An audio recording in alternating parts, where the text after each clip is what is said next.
Chicago Bears rumors are heating up as they have the number one pick and the most cap space this offseason. If you want to join me on this journey here on Chicago Bears Now, then hit that subscribe button. It's 100% free. We're less than 700 subs away from 61,000. I would love to get there by the start or at least by the end of next week's NFL Combine. So if you love the Bears and if you're excited for this offseason, we are the channel for you. Hit that sub button and let's join or let's hop into today's show.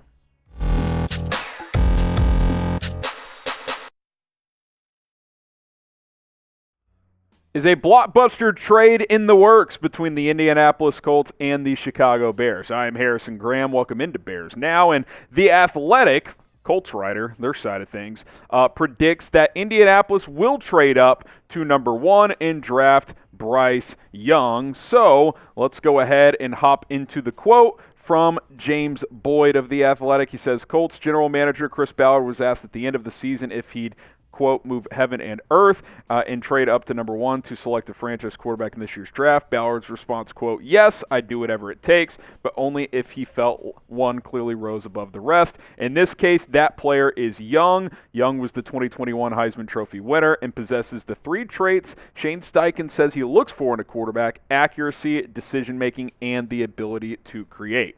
The 21-year-old threw 79 touchdowns against 12 interceptions and completed 65.9% of his passes as a two-year starter at Alabama. Here was the trade idea that Boyd proposed on The Athletic.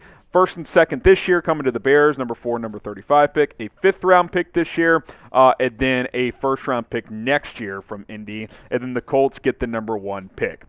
I would probably ask for a player as well if I was Chicago. The Colts might say, no, we're giving you more than we should, which, I don't know. I think it's a pretty good offer, but I'd probably want a player from Indy as well. We've talked about that quite a bit, how they have some player assets. If they say no, then I'd probably ask for another middle-round pick, like second, third-round pick, something like that. The Colts have DeForest Buckner, Quentin Nelson, Michael Pittman, three players at positions of need for Chicago. You attach one of these players to that trade, I'd probably take that deal if I'm being honest. If not, I certainly consider this trade offer if I'm Ryan Poles, but I probably want to wait and see what else could potentially be out there. So Bears fans, I ask you, would you make this trade? Type Y for yes, type in for no. Get your votes in down in the comments. Number 4, number 35, a fifth, and next year's first for the number one overall pick. You doing it? Y for yes or in for no. Now, Jim Irsay has been having a little bit of fun with this whole thing as well, as he's tweeted out referencing the Bears a couple of times. He said, my relationship with the Chicago Bears goes back more than 60 years, and that's him sitting on that bear there. At least that's him claiming so. He tweeted later on, yes, that's me riding the bear back in the 1960s. I think he's just trolling people at this point. I think if we've learned anything about Jim Irsay, especially over the past several months, no one knows what the hell he's going to do. I mean, he called Jeff Saturday from ESPN to coach his football team and almost hired the guy permanently. So who knows what the hell he's thinking. Obviously, Chris Ballard has swung and missed on a lot of veteran quarterbacks in recent years. I do think they want to go find their guy in the draft. And I do know this. If they want to get the quarterback that they want and leave no doubt, well, then you got to get the number one pick because your division rival, the Houston Texans, are sitting there at number 2. So we'll see what happens. I think a trade with the Colts makes the most sense for both sides, and it's going to be an interesting couple months leading up to the NFL draft. Now, today's show is sponsored by Cultivate, as their free browser extension offers alternative shopping options to get better prices. Let me tell you a little bit more about Cultivate, the free browser extension that brings transparency to your Amazon shopping experience. Cultivate shows you the brand, seller, or product origin and identifies local alternatives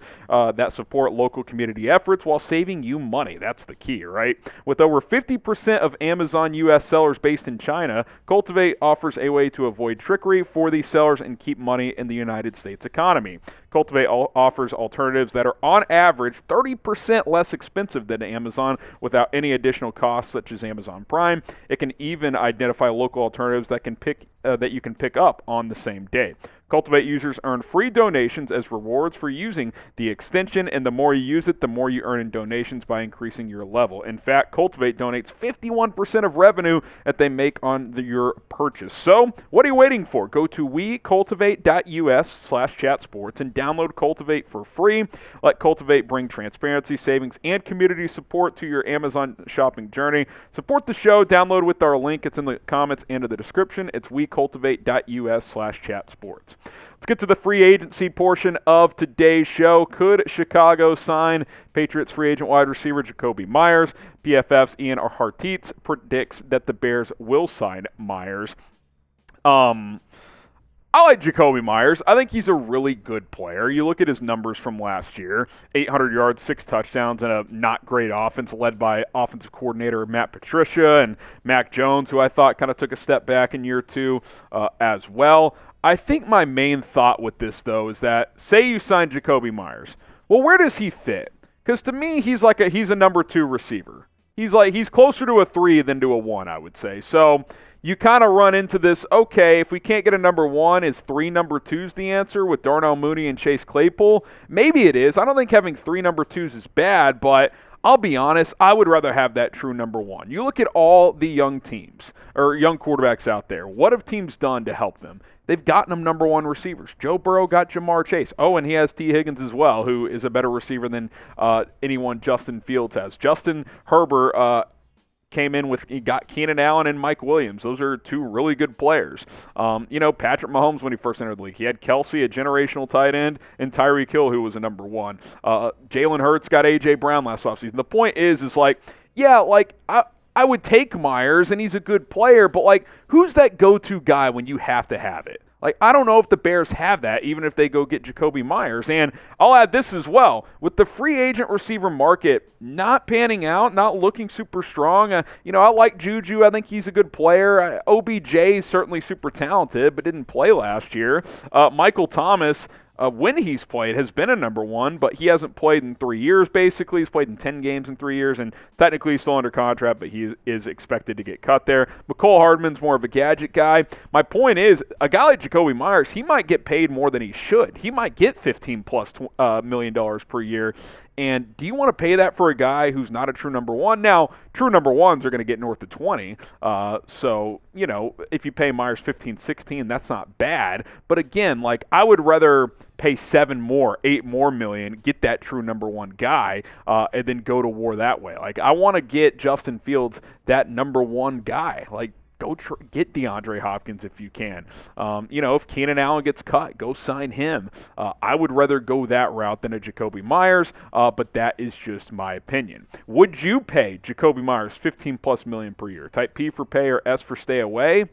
That's a lot of dough, man. You got to re-sign Mooney. You're probably going to re-sign Claypool. I don't know. I'd rather save that money and put it elsewhere, pay a little extra for a number 1, like I said. So P for pay or S for stay away. Let me know what you would do when it comes to Jacoby Meyers.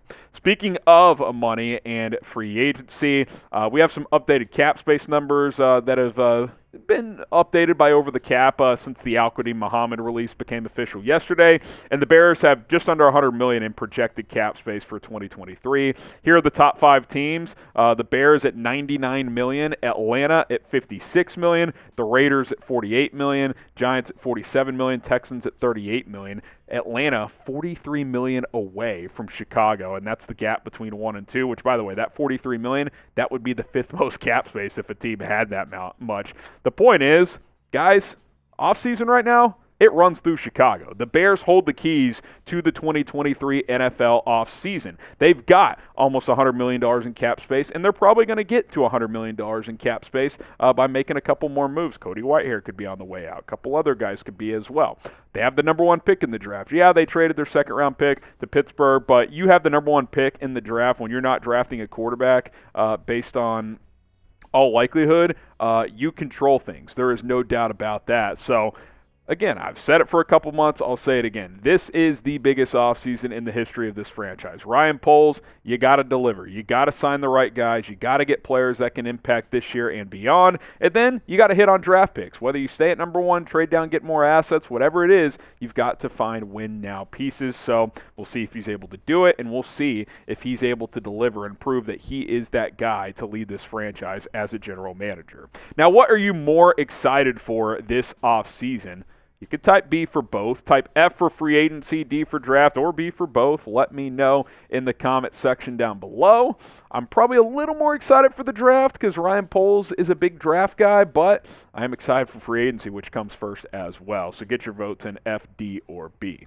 All right, appreciate you guys for tuning in today. More rumors to come. Just as we were about to film, Robert Woods got cut by Tennessee, so did Taylor Lewan. We'll probably hit on those two guys as potential free agent targets now that they have hit the open market. So turn on your notifications. Don't miss a video here on the channel, because when things happen around the league and it could impact the Bears, we're going to cover it here on this channel. So I'm Harrison Graham signing off. We'll see you guys soon with another video.